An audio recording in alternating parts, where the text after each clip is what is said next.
Fala galerinha, tudo bem com vocês? Sejam muito bem-vindos a mais um vídeo aqui no canal. Meu nome é Dani Rosolém e hoje eu vou trazer pra vocês como era a minha organização quando eu tava estudando pro Enem, todos os meus materiais, como é que eu fazia, como é que eu organizava, e vou trazer também pra vocês nesse vídeo quantas questões eu acertei de cada disciplina, de cada área do conhecimento no Enem, pra vocês compararem aí com os acertos de vocês. Então acompanha aí o vídeo que hoje eu vou mostrar tudo pra vocês.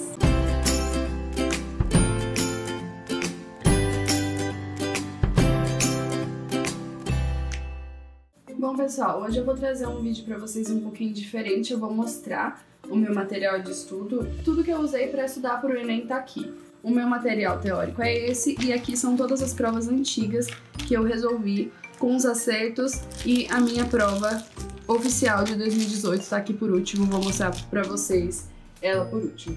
Então primeiro eu queria mostrar o material teórico. Eu organizei ele por disciplina.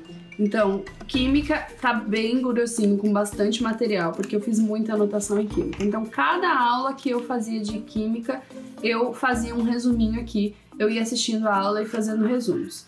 Então, aqui, química básica, separação de mistura, sempre cai um exercício sobre isso. Leis ponderais, eu vi tudo desde o início. Isso foi muito importante para o meu conhecimento em química. Então, basicamente, cada folha dessa é um assunto, tipos de fórmula química, modelos atômicos. Eu vi tudo assim desde o começo e tem muita coisa aqui, né? Tem bastante coisa sobre química aqui. Química orgânica, lipídios e etc. Então, essa foi a forma que eu encontrei de organizar melhor o meu estudo, fazendo esses resumos em cada folha.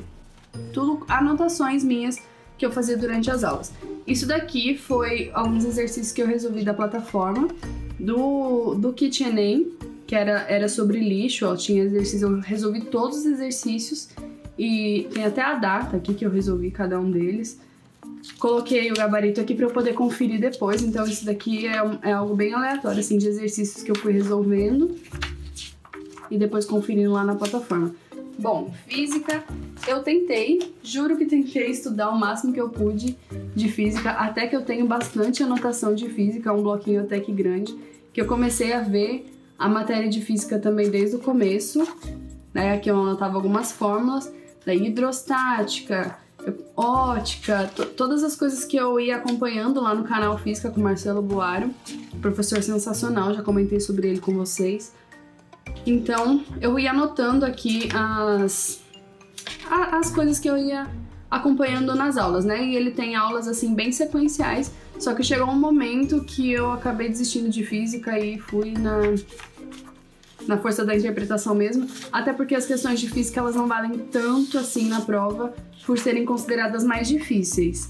Mas eu fui até aqui, que foi a Associação Mista de Resistores. Eu fui acompanhando as aulas dele bem sequencial e parei aqui. Geradores elétricos era onde eu ia continuar e acabei não continuando. Preferi dar uma prioridade com assuntos que talvez valessem mais ponto na prova.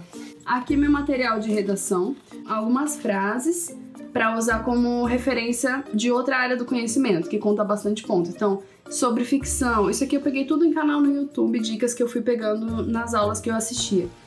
O filme A Origem, a ideia é o vírus mais forte que existe, dá para usar isso em algum tema. Biologia, Lamarck Darwin, Machado de Assis, literatura e etc. Tem algumas ideias de frase aqui.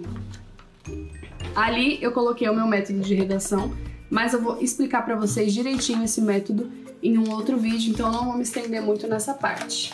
Biologia, eu tenho um pouco menos de anotação em biologia, na verdade bem pouquinho. Eu anotei em biologia algumas coisas que eu precisava estudar depois de novo, que era a questão de doenças mais comuns. Ó, esquistossomose, dengue, eu anotava a forma de contágio, sintoma e profilaxia, e é isso que pode cair, então, de cada doença. Então, doenças virais, doenças causadas por protozoários e doenças causadas por bactérias. Foi só isso que eu anotei de biologia, o resto das aulas eu só ia acompanhando para relembrar os assuntos. Português também eu tenho pouca anotação de português. Eu anotei mais algumas coisas sobre movimentos literários que eu não sabia. Então, barroco, arcadismo, isso cai bastante, então eu ia fazendo algumas anotações bem gerais. Eu sempre uso padrão, assim, que eu determinei, eu gosto muito de padrões. Então, caneta azul e as canetinhas azul e vermelho para destacar as coisas mais importantes. Então é isso, português, na verdade literatura foi o que eu mais anotei, foram os movimentos literários que eu achei que apareciam bastante nas provas. História foi algo que eu anotei bastante também, até que eu tenho bastante anotação de história. Todas essas anotações são baseadas nos vídeos da Débora Ladim, Revolta da Vacina, tudo isso que eu achava mais importante que caía, eu assistia nos vídeos dela e fazia o resumo aqui no papel. E conforme eu ia assistindo, eu ia escrevendo o que eu achava importante de cada revolução para eu poder reler depois, caso eu precisasse relembrar alguma coisa e não precisasse assistir o vídeo todo de novo, porque no geral são vídeos longos, mas que passam num segundo, assim, quando você tá assistindo você se envolve bastante. Então, crise de 29, nazismo, fascismo, eu queria pelo menos me situar como era esses movimentos, essas guerras e esses momentos históricos. E por último aqui é de um curso de História e Humanidades da Débora Ladim que eu paguei. Eu paguei por esse curso, eu também esqueci de falar sobre ele no outro vídeo, mas foi um curso que valeu muito a pena. Ela traz alguns pontos que são bem específicos de cair no Enem, algumas dicas super importantes. Então eu fiz umas anotações desses vídeos aqui e trouxe também. História dos direitos, questão de patrimônio, sempre cai uma questão sobre patrimônio no Enem, é muito importante ter isso em mente. História da igualdade, história indígena, história africana, escravidão e historiografia, e representações que ela trouxe nesse curso dela. De verdade, super recomendo. Eu esqueci de falar mesmo sobre isso no outro vídeo, mas eu comprei esse curso dela sobre História e Humanidades e me ajudou bastante a começar a entender um pouco melhor a prova de História do Enem. Então, são esses os resumos que eu tenho. Das outras disciplinas eu não fiz nenhum resumo. Eu fui estudando mais, resolvendo os exercícios, principalmente matemática. E é isso. Bom, e aqui são as provas anteriores do Enem. Como vocês podem ver, eu resolvi todas desde 2009. Então, o que eu fazia era resolver a prova. Eu separava um final de semana. Aqui tem as duas provas, tá? Do primeiro dia. Daí tem sempre uma folhinha de rascunho de matemática. Nesse caso tem duas, porque eu resolvi 2 vezes a prova de matemática.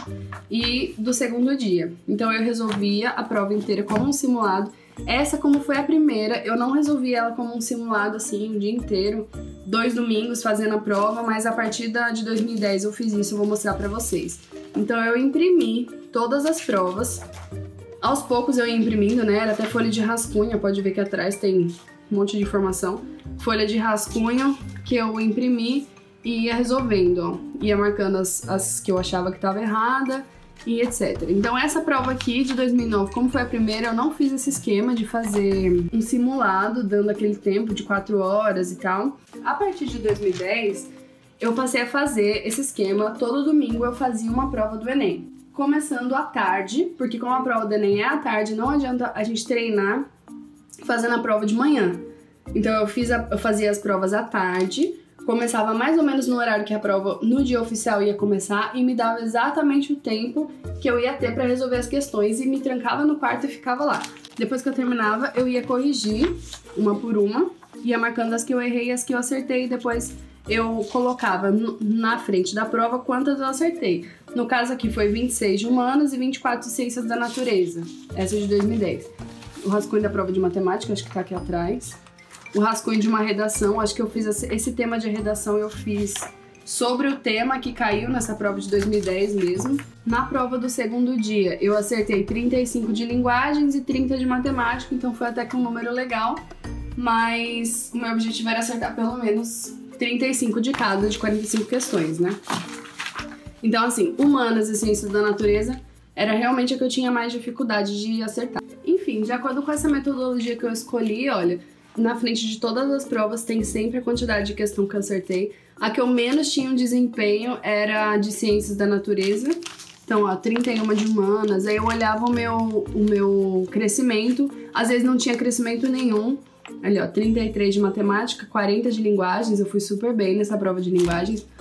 Mas, assim, de acordo com o que eu ia fazendo, eu ia percebendo se eu tava melhorando ou se eu tava piorando. Então, por exemplo, aqui eu acertei 31 de questões de humanas. Nessa outra prova, eu já acertei 29. Eu acho que eu nem cheguei a anotar aqui quantas eu acertei das ciências da natureza, mas acho que foi bem pouco. Então, assim, eu ia percebendo quais eram as minhas limitações, aonde eu tava precisando melhorar, por isso eu acho super importante fazer esses simulados com essas provas anteriores. Você tem a resposta, você tem o método de prova na sua mão, tá tudo na internet disponível essas provas. Se você fizer isso, você vai estar se preparando super bem para a prova. Você consegue ver qual é o seu ponto fraco, se é o tempo, se é humanas, ciência da natureza, linguagens, matemática. Você consegue ver aonde você está precisando estudar mais e você consegue treinar o seu desenvolvimento semanalmente. Então é isso, eu fiz de todas as provas, ó, de 2011, 12, 13, 14, 15. E em todas elas eu escrevi a quantidade de acerto, ó. Natureza aqui eu já fui para 33, humanas 31, então melhorou bastante meu desempenho. Aqui humanas 34, naturezas 31, eu já passei a acertar bem mais do que eu estava acertando aqui, por exemplo, 26 de ciências da natureza. Na última prova, que foi de 2017, na de 2016 eu até esqueci de mostrar aqui, teve duas aplicações. 2016 foi a primeira aplicação e a segunda aplicação eu resolvi as duas aplicações como simulado. E aqui de 2017 eu acertei 35 de linguagens, 30 natureza, 28 de humanas e matemática. Eu acho que eu não escrevi por algum motivo, não sei, não me lembro, mas foi mais ou menos a quantidade de acerto do meu último simulado antes do dia da prova oficial, que foi bem menor o meu número de acertos quando comparado aos simulados. Ciências da natureza eu acertei 28, matemática 25. Eu fiquei bem decepcionada com o meu desempenho em matemática, mas eu acabei caindo em muita pegadinha no dia da prova. Linguagens eu acertei 33, meu objetivo era 35 de cada, então linguagens foi o que eu cheguei mais perto. E humanas 28. Então assim, eu não tive um desempenho que eu esperava. Essas são as duas provas do dia do Enem 2018. Eu não tive o desempenho que eu estava esperando nessas provas, mas foi bem coerente os meus acertos. Eu errei as questões mais difíceis e acertei muitas questões fáceis, então a minha nota foi boa. Eu não me lembro exatamente de cabeça quanto foi a minha nota, mas eu vou colocar aí pra vocês a nota que eu tirei em cada área de conhecimento. E é isso. Então, com a nota da redação, mais as notas de cada área de conhecimento, eu consegui a minha aprovação através da lista de espera. Fui a primeira a ser chamada da minha categoria de cota. Eu sou cotista L2. Então, esse número de acerto me deu a aprovação em medicina na UFPB. Pode ser que seja uma referência para você, mas também pode ser que não seja, porque depende muito. Cada ano é diferente, depende muito do desempenho dos outros estudantes também. Então, só para você ter uma base da minha metodologia, dos meus materiais, foi exatamente isso que eu mostrei para vocês que eu usava para estudar. Era isso e só. Eu assisti videoaula e eu espero que isso seja um incentivo para você, se você estiver estudando para o Enem, que é possível sim estudar em casa se você tiver uma boa estratégia. Essa estratégia funcionou bem para mim. Eu não tive o número de acertos que eu queria. Com certeza eu teria passado de primeira se eu tivesse acertado 35 de cada uma, por exemplo. Foi uma meta que eu coloquei, eu não atingi a minha meta, mas eu também não me martirizei por isso e mesmo assim consegui a minha aprovação. Foca na redação, que a redação pode te ajudar bastante. Bom, eu espero que vocês tenham gostado desse vídeo, espero que tenha ajudado vocês de alguma forma e tô torcendo pela sua aprovação, continua se esforçando e é isso. Se você gostou do vídeo, não esquece de deixar o seu joinha aqui embaixo, compartilha com seus amigos. E qualquer dúvida pode me chamar lá no Instagram. Meu Instagram é @DaniRosolém. Se vocês tiverem alguma dúvida ou tiverem alguma ideia, quiser perguntar pra mim, pode ir lá. E vai ser um prazer falar com todos vocês. Muito obrigada por assistir o vídeo até aqui. E não esquece de se inscrever no canal. E até um próximo vídeo. Um beijo e tchau pra vocês!